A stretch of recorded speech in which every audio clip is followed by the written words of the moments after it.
Welcome to Frontrunners Innovate, where we connect you to global leaders meeting the world's challenges through business and innovation. Our guest for this episode is Sarah Perreard. Sarah is the co-founder of Plasteax and the co-founder and stakeholder engagement lead of Earth Action, which is an environmental action organization, as well as other consultancies and initiatives that focus on plastics pollution, sustainable packaging, and circular economy that point directly at climate action.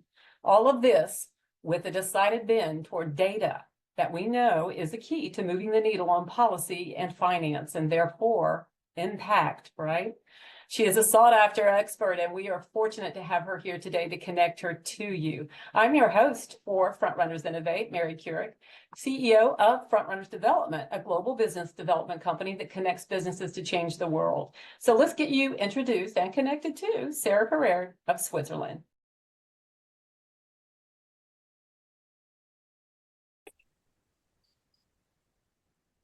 So hello, everyone, and welcome back to Frontrunners Innovate. I have with me Sarah Perreard, and I hope I said that correctly. Is it Perreard or Perreard? Absolutely correct. Oh my goodness, you are quite the thought leader in all things climate and circular economy, and especially circular economy, and that's kind of what we're going to be centering on today with your work. But as far as environmental work goes, I think you are sort of the center point. As I was doing a little homework about you before we have come to this interview point, I'm just so impressed with what you've already been able to accomplish and the places you've been with your message, the experience and expertise that you've gained in your short life so far, and in trying to move the needle on what we now see as one of our biggest problems, and has been for quite some time, but we just really never acknowledged it. I don't know if we were in denial or we just got too comfortable or all the above and just didn't see it coming. But I will be really interested to hear what your why is. And I want us to get into your background just a little bit at the very beginning. So Sarah, if you'll dig back into your background a little bit, share with us a little bit of the thread that brought you from, where you were as a girl into college or whatever, and where that place was that, triggered in you, I've got to work on this. I got to figure this out. Okay. Thanks a lot, Mary, and really lovely being with you today. Thanks for having me. So where we are at today, where I'm at today, so leading a small research consultancy called Earth Action, based out of Switzerland. We're a small boutique research consultancy, 15 employees at the moment, and we work mostly on plastic pollution, on creating a circular economy. Of course, we also support on climate, which is also so closely linked. But that really wasn't what I was meant to do at the very start of my career. I started studied business management, so really on the business side, strategy, etc. My first role was in DuPont, a plastic manufacturer. Actually, I worked in plastic for 17 years now. My gosh. A long time before we Yeah. actually started talking about the issue of plastic pollution. And the transition has been happening really little by little. I was in my first maternity leave 11 years ago when I first heard about plastic pollution. It was the time when the Ocean Cleanup at the time had launched their first report, which was written by lots of different scientists, which was essentially the moment that plastic pollution started hitting the media and started being spoken about more in the public. And I remember reading about that and then calling my mentor, who was in DuPont, the business director in the packaging business. And he wanted me to come work for this business. I was in another business. And I was saying, but have you seen what we're doing? Have you seen like the Great Pacific Patch, etc.? Did you know about that? Like what we're doing is really wrong. And I was actually quite lucky that he trusted me and said, well, if you think we're doing everything wrong, then come and help us figure it out and see what the role businesses, or at least our business, should be into that. And that's how I entered the space of circular economy. It was coming from an outrage reaction, I would say, to what I was discovering. And that was about 11 years ago. That was the start of companies starting to figure out what was going on with that, the pressure from NGOs that came as a result of this. And so there were those, I think, first movements of being all together and what is it that we should do. And when I think back, we knew nothing. And it's a bit scary when you think about it, because there were big budgets going on, like involved with projects and so on. And we had no data, we had no insights. We didn't understand how large the issue was. So that's the moment when I think there were lots of naive mistakes also being made. And so I went through that from the inside. I was keen on working really with NGOs, with people on the ground, with recyclers. And that's actually how I learned a lot. And I learned a lot from critics that I was receiving. I've always been very easy with that, in the sense that I'm okay if I'm doing something wrong to just realize it and then to say, okay, how do we pivot? How do we improve? I don't take that as a personal mistake or an information about me. And so that was kind of easy for me to pivot and to say, okay, like now I know better. How do I action that? And how do we do better? And so that led me to work quite a bit on projects on the ground. When I look back at those projects, I'm very critical with myself. I think that there are a lot of naivety also, a bit of corporates coming and thinking we can solve it all in a business as usual. Obviously, now I know better, because I've been able to work with lots of scientists, with lots of academics, NGOs, people on the ground who have also taught me about that. I think the industry has also learned a lot and has improved a lot. But what we're trying to do, and maybe long story short, after having run that from the inside for a while, we're still an agenda, there's still like this expectation that it's okay to work on all of those good projects and improve things, but it has to remain aligned with growth and with selling more and etc., which at some point, when we were reviewing the reports and the modeling and the stuff that now we do from Earth Action, you realize that there's no such thing as continuing to, on one hand, expand the production of plastics more and more, and on the other hand, reduce pollution. You've got to work on everything from reduction of the inputs, the solving at the end of life, but it cannot happen if you're just doubling or tripling the plastic that is put on the market. And at some point, it becomes a conflict between the agenda that you have as a company, as an employee of a company, and what you see should be done. And so it became easier for me to stay like true to myself and listen to science, to do it the same, supporting still organizations, be it governments, NGOs, organizations, companies, but from the outside, because there is not this other agenda you have to carry. And so that's what we do. That's how I met with my current business partner, Julien Boucher, who is a scientist who's worked on microplastics for a very long time, and who was developing the methodologies and the data, so we can just basically put a number of how big the issue is, how should be the solutions should be developed. And it's just for me, I'm in an easier position having that as a compass, having science, having being able to actually change the course of what we work on and the recommendations that we give based on the new information, rather than being stuck on, oh, I have this constraint of selling always more. And actually, when it's not aligned with what should be done, this is just harder. So it felt easier. 4 years ago, I left the corporate world. Started really getting more involved into the consulting aspect, the research aspect. And that's how we run a lot of the work that we do, is we try and ask ourselves the questions: what do we see coming? Where are the areas where we feel we're still lacking research, where we don't have enough information to take the right decisions and to empower all stakeholders that need to do something in order to solve those issues? And so we're trying to be kind of a step ahead. And we've done that a lot on the plastic topic, working first on data that were not available, crazy enough, didn't know what was put on the market, what happened with it afterwards. So we did that. We launched Plastics 3 years ago. And now we're starting to work more on plastics and health, and how do we integrate this within the choices that are made. So that's kind of the evolution, and what has driven me was a lot on ensuring that we always have the compass that allows us to do better and to empower others to do the same.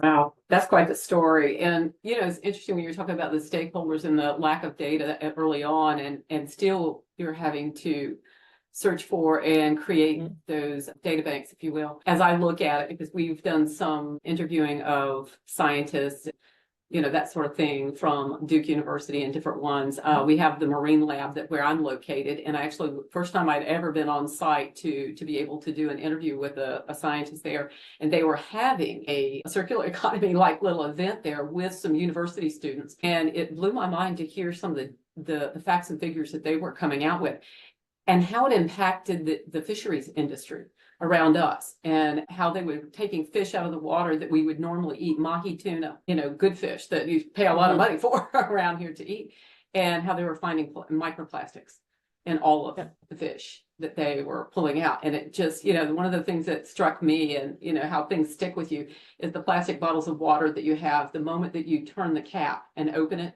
you've already released microplastics. And it's like, well, we're doomed. Everybody's doomed.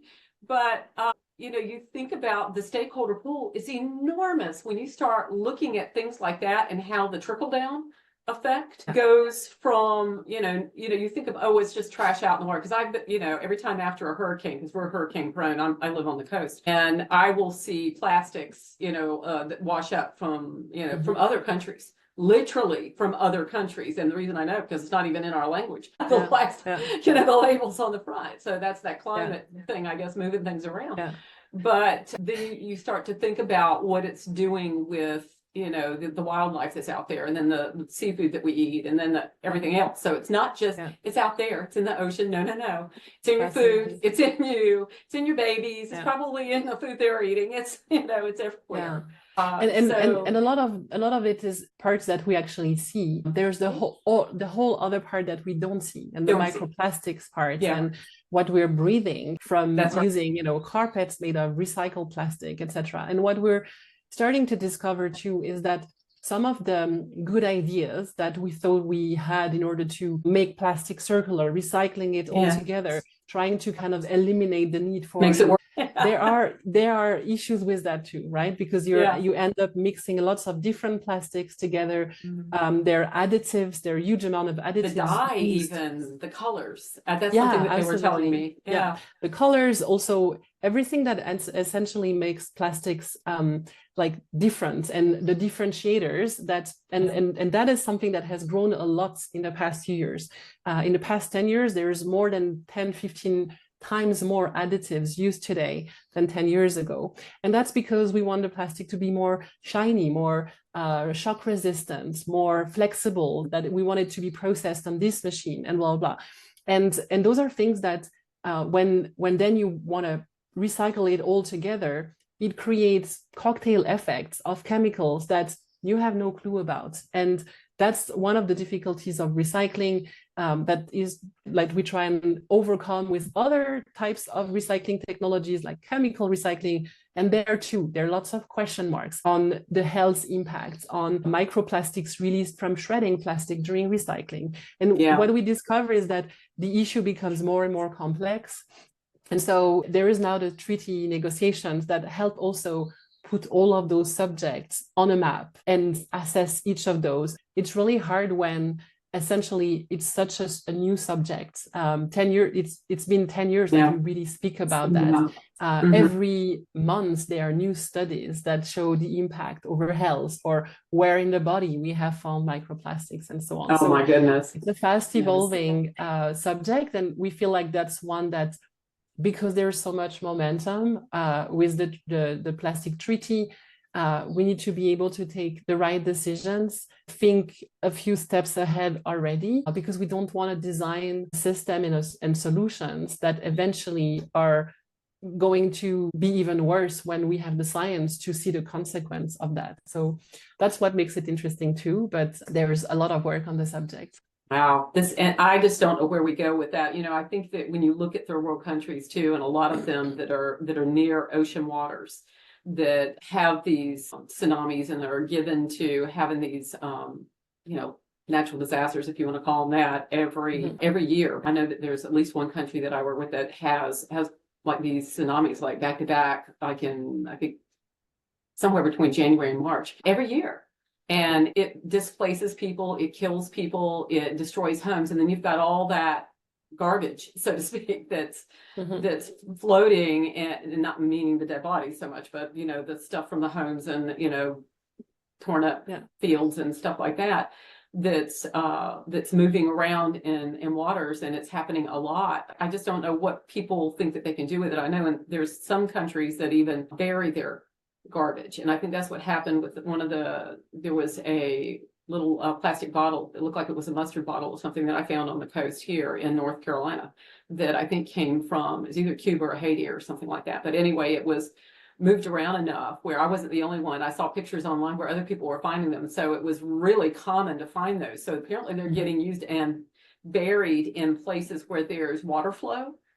And so the water, when the rains come, the water, it would take it right on out to the ocean, and then it gets moved around during natural disasters or, large storms and stuff. So it's really kind of interesting to track where these things are coming from and how they're moving around the world like this and getting caught up. Absolutely. But I really am interested to see, I know that you're working as a consultant, you've got these different platforms, because Earth Action is not the only hat that you wear, or platform that you utilize to get your message out. What is the basis of your sort of mission or message, and what you feel like is what you stand on to go forward to consulting and all the different work that you do? I mean, there's got to be some kind of basis that you stand on.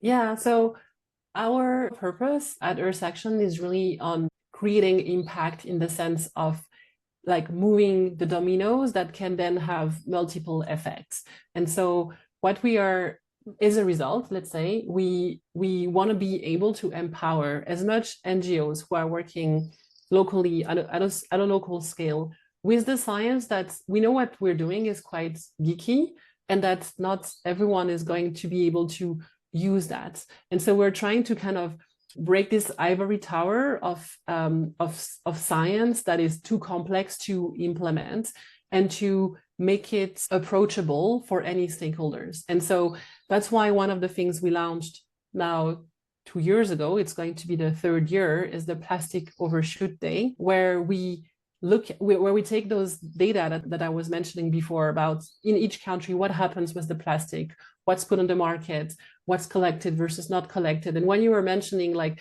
this plastic that is running off after big rains and so on, it's because it's been dumped in a place that is either an unsanitary landfill or a dump site. And we know that when there are those climate-induced rains and so on, then a part of that is leaking in the environment. So we try and put numbers on that. We do that from lots of different ways, as I was saying, geeky stuff. But essentially, we wanted to be able to empower the people who work locally in NGOs and who are either supporting policies to reduce the plastic leakage. We want to empower governments in understanding what's the situation in their country, what they should be working on, what are the types of polymers that they have issues with, etc. That's why we essentially created the Plastic Overshoot Day. Take those data and make it more easy to approach. And essentially, the Plastic Overshoot Day is the date in the year after which all of the capacity to manage the waste sustainably or properly is used. And after that, all of the plastic used until the end of the year will end up polluting nature. This year, in 2024, the date is going to be the 5th of September, and that's the global date. Each country has its own date. But we work, as a result, really closely with those NGOs, with governments, etc., on providing that so we can empower them in really creating action, because there's no way we can do all of that from Switzerland, in a small consultancy. And that's the thing that we do from our non-for-profit arm. So we have a for-profit and a non-for-profit arm. In the for-profit arm, we do consulting, we provide data to consultancies, other consultancies, or to brand owners, or to any organization that is working and turning this into a strategy, etc. And then we reinvest this profits into initiatives like the Plastic Overshoot Day, like the Plastic Footprint Network that we launched 2 years ago, where we try and put everyone around the table, all of the practitioners that need to learn how to account for the plastic footprint or impact that a company has over its whole value chain. So that's also something that we're spending a lot of resources on, because this is how we can sort of scale what we have developed in the first methodologies and make everyone use it. We try and empower governments with it. We try and empower disclosure initiatives. Now there are more and more regulations, especially in Europe, where companies have to provide information, show what they're doing to actually improve their impact, etc. And so we try and really make all of those stakeholders aware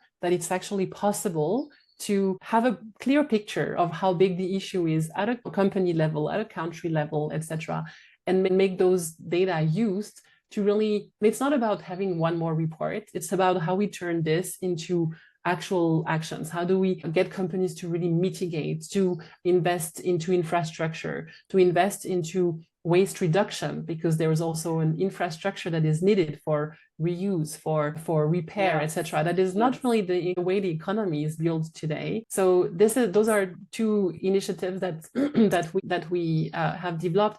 And then we work also on a local level. For example, in Switzerland, we've worked with some politicians who were really interested in understanding how can we improve the health of environments and of the population related to plastic. What are the kind of regulations we should be implementing? What are the kind of studies that we should get the government to actually publish in order to understand, for example, the impact of microplastics on children's development, and things that there's still a lot of question marks on.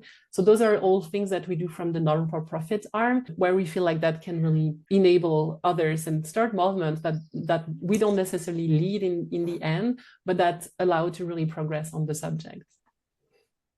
So one thing that is interesting to me when you talk about data is, you always think about the academic side, data development. Do you work with university partners or other think tanks? I mean, who are your partners in that? I assume that you have some.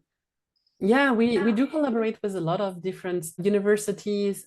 We work quite a bit with CIREG and the Marilka initiative that essentially builds on the inventory that we develop with our methodologies, and then they turn this into what's the impact for ecosystem, for health, etc.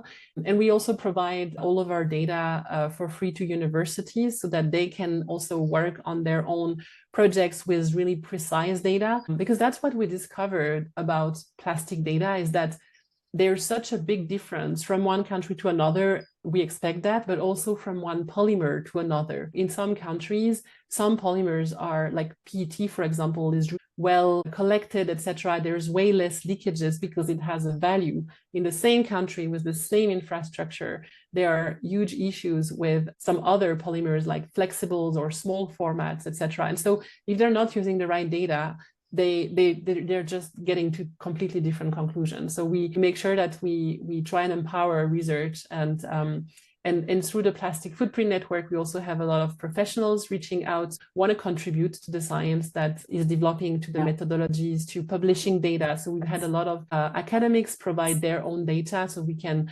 aggregate them, make them available for the industry to really understand what's at stake. And this is how we feel like we really can progress, collaboratively. Lots of people speak about collaborations, but we try and really make it happen for real, and being empowering for additional speed. Yeah. So if you could give me sort of a case study or just like an example, having worked with either an NGO or a corporation that, you know, had a very serious interest in trying to work on this. Not that they've resolved it, because I think it takes longer than just the want to and trying to, you know, adopt a solution, because I have a feeling that you have to tweak a solution, you have to, you know, readdress it, you know, maybe again and again till you get to a place, and maybe even then you have to readdress it after that to keep it relevant year after year, and try to figure out what you're doing right and what you're doing wrong and what you can do to improve. So like you said, we're still kind of new with all of this. So I think it takes a little bit of time. But do you have an example of, you know, company or an organization that you've worked with that's trying to take the data and make some decisions and working with it so far, and that you feel like is successfully reaching some progress level? Yeah. Oh, definitely. We have lots of examples. So when we work with companies, we do a plastic footprint of their whole value chain. So how much of the plastic that they use ends up in nature? Where does it end up in nature? And then what are the solutions? And so we are accompanying lots of companies who sometimes have a solution already, and they want to understand. For example, one key example that was on the company working on solutions for coffee. and they were going for like no plastic in the dispensing of the coffee. They were acting quite globally. And one of the things that we were able to inform them on is, with this new solution that used no plastic anymore, which were the countries where they should try and launch first, because it would have a bigger effect. And so we looked at the infrastructure in those countries. And so sometimes it's not really intuitive, because typically companies have been working for a long time on climate, on emission reductions and so on. And they're used to having to work in the countries where they have the biggest sales volumes, etc. For plastic, it's not the same. You might actually have like lots of sales in Germany, but Germany has a pretty good waste management infrastructure, so not so much leakage. And on the other hand, maybe you have like a small business in Brazil, and so it's not really on your radar, but actually on plastic it matters, because the infrastructure to deal with plastic is not as developed. And so we were really able to guide them as to what should be your commercialization strategy in order to have the biggest impact the fastest possible.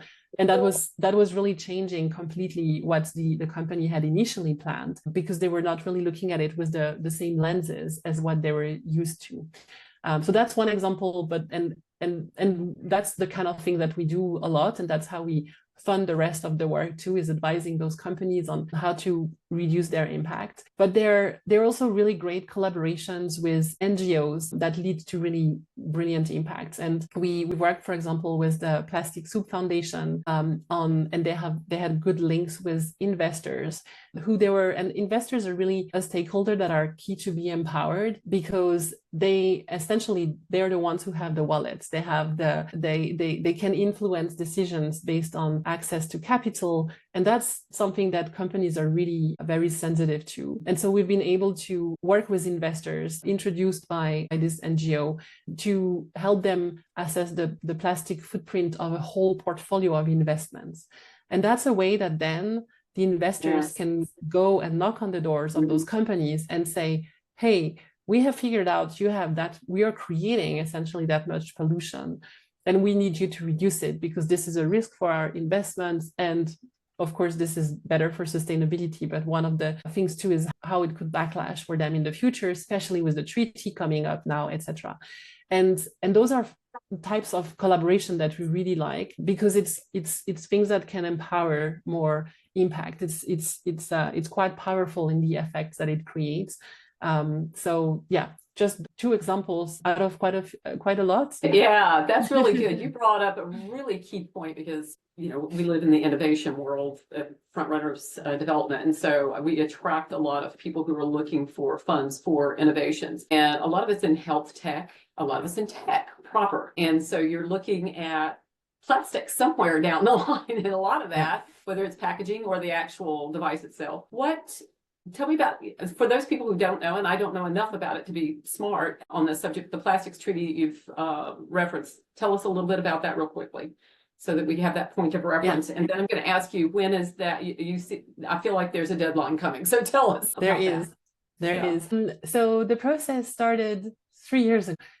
We are now going on the 5th round of negotiation, which will take place in November in Busan, in South Korea. And there's been some negotiation rounds every 6 months, which is very aggressive. Usually, like if we look at the climate COPs, they used to not be every year. And so it's been something that has enabled a lot of momentum on the subject. We hope that after this 5th negotiation round, we'll have a treaty signed. So hopefully early December we would have that. It's quite heated at the moment. The text is mostly into brackets, because countries don't agree on how to get this done.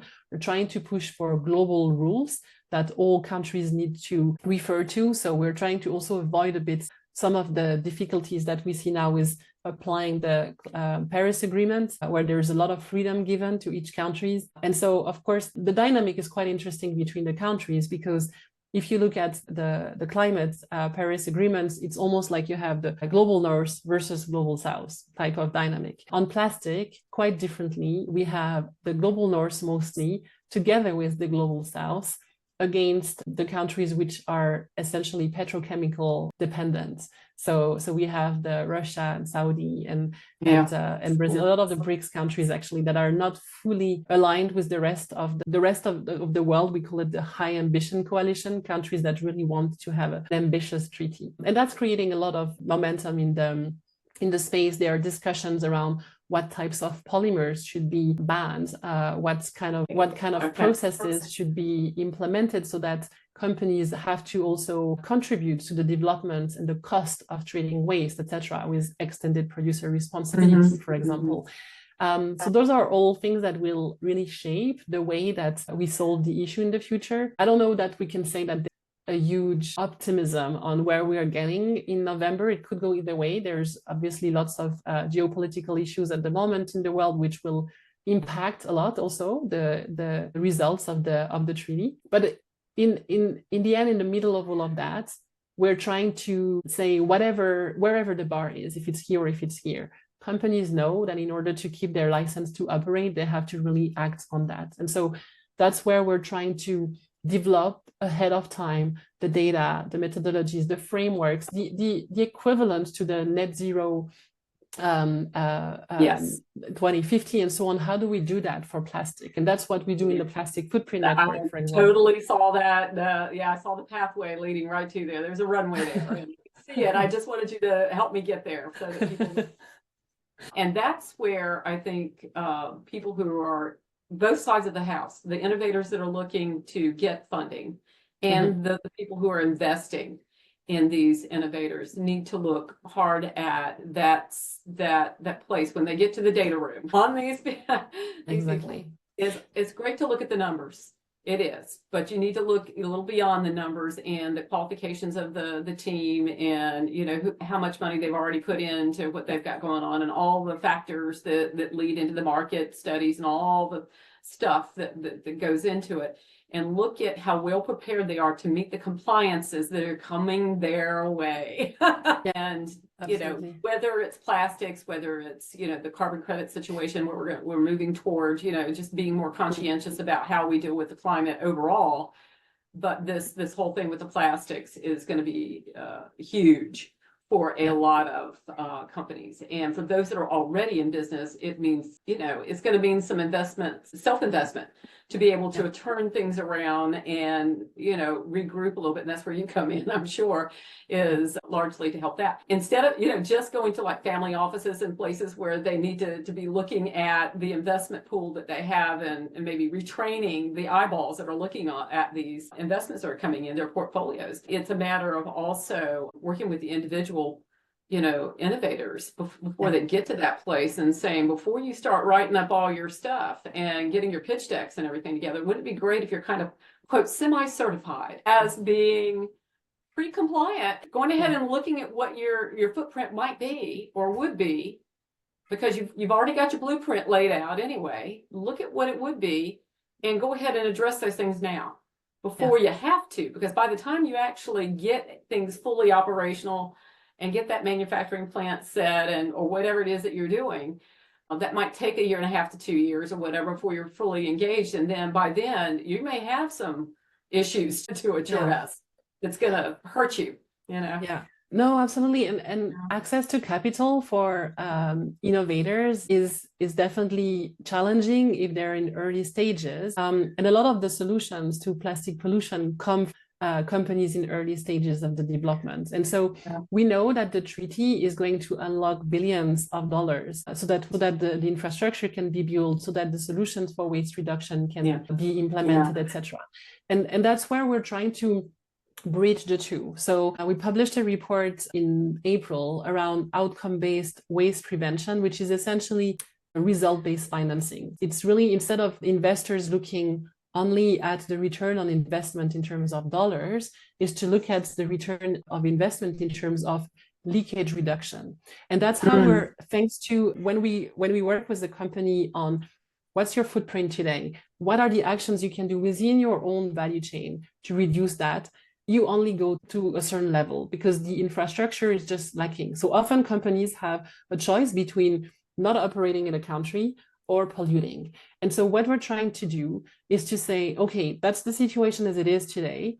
If you don't want to go out of business into this country, how do we create this path where you don't just complain about, oh, this government hasn't developed the infrastructure.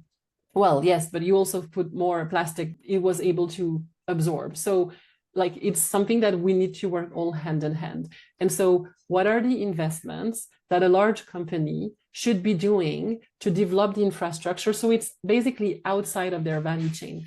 And this is when this result-based financing comes into play, because then we really put a number on, if you put $1 into this plant, into this new technology, this is going to create that much less leakage.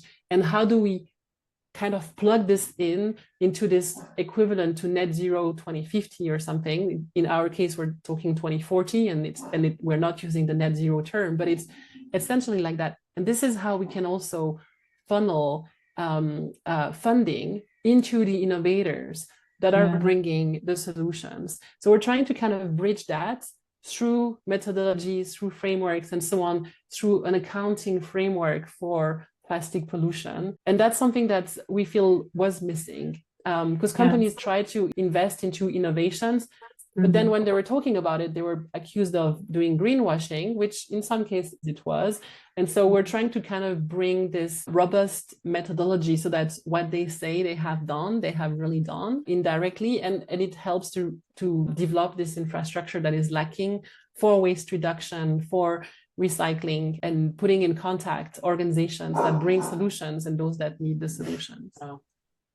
I think that's the thing, when you start making things legal, making them policies that become law, then you also have that auditing piece that you've got to monitor that, or else it has no teeth. There's nothing behind it. I wanted to end this up with, you've got a lot on your plate. You've got a lot to do and a lot of people to involve with you to do it. But I think you probably need some more partners. So what types of people might you be looking to meet to help you expand what you're doing and get there faster, hopefully? Yeah. So we are trying to work with more universities on getting the access to the right data.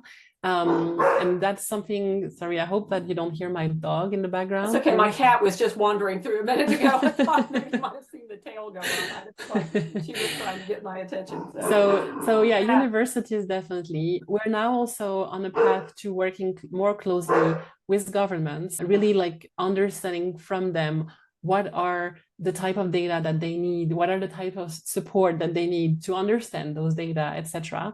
And that's what we're planning for this 5th round of negotiations.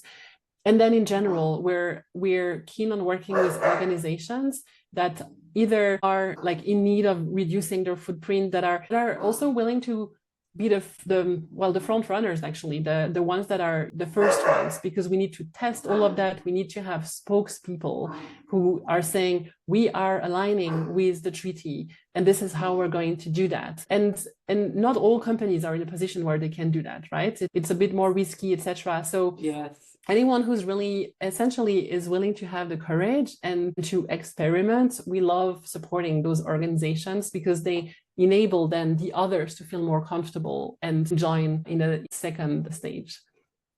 That's interesting. I'm not sure it would work, but boy, it would be a real boon to you. I belong to a large network with logistics and supply chain people. Yes, global. It would be really awesome to kind of connect them, and at least, if nothing else, just get the information out there, because my guess is a lot of them do not know what you just told me about the plastics. And a lot of things happen in the logistic. Definitely an area to work on. Crazy. It's a crazy space. The other thing is, and this sounds really strange, but agriculture. From the standpoint of agriculture, I was trying to think as you were talking how that plastic piece enters into that. I feel like there is a connecting point there, but I do have somebody in my network. Look at you. I have somebody in my network who actually has a platform that is meant for the agriculture community. It's a soup to nuts agri-tech platform that he actually gives to countries, and he gets like an MOU, but between himself and the country. He's very United Nations SDGs oriented. Having some kind of connecting point with the data that you have that you'd be willing to maybe share somehow. I don't know. I just feel like there's a partnership, a natural partnership there, especially and let you ride with what he does. And as he's gifting these things out, and he's phenomenal. He's Definitely phenomenal. So we're actually going to issue in November the methodology to assess the agriculture footprint, because that's something that needs to be sector specific in some cases. Through the Plastic Footprint Network, we have academics and consultancies and companies working on gathering this information, developing the methodology, etc. Well, if nothing else, the data flow would be fabulous because he's already got thousands of agriculture farms. That would be very useful indeed. Yeah, India particularly. Gathering the data is really not easy. This is something that requires lots of digging, of collaboration, of speaking with the local people, etc. Okay, sounds great. He has a finance background. He's fintech is part of his background. But he's definitely your guy. We'll have to get you hooked up. But this has been very, very, just very insightful and illuminating. And every time I get a hold of somebody who's involved in climate or circular economy, I learn something new, and you definitely put a spotlight on something new for me. So Sarah, I appreciate it so much. We may have to get you back before Climate Week if we can. I don't know if we're going to be able to. I know you're going to be super busy, but maybe if we can, and see what else is new, and maybe bring together maybe you and a few others in that space. And I think the Plastics Collective or whatever, or you may know about them. I'm not sure. Sure. I've had them on before too, and see where we go from there.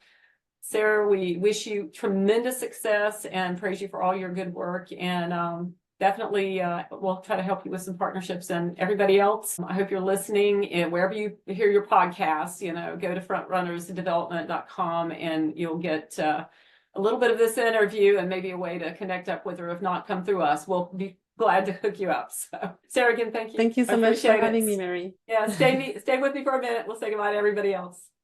Bye-bye till next time. Bye.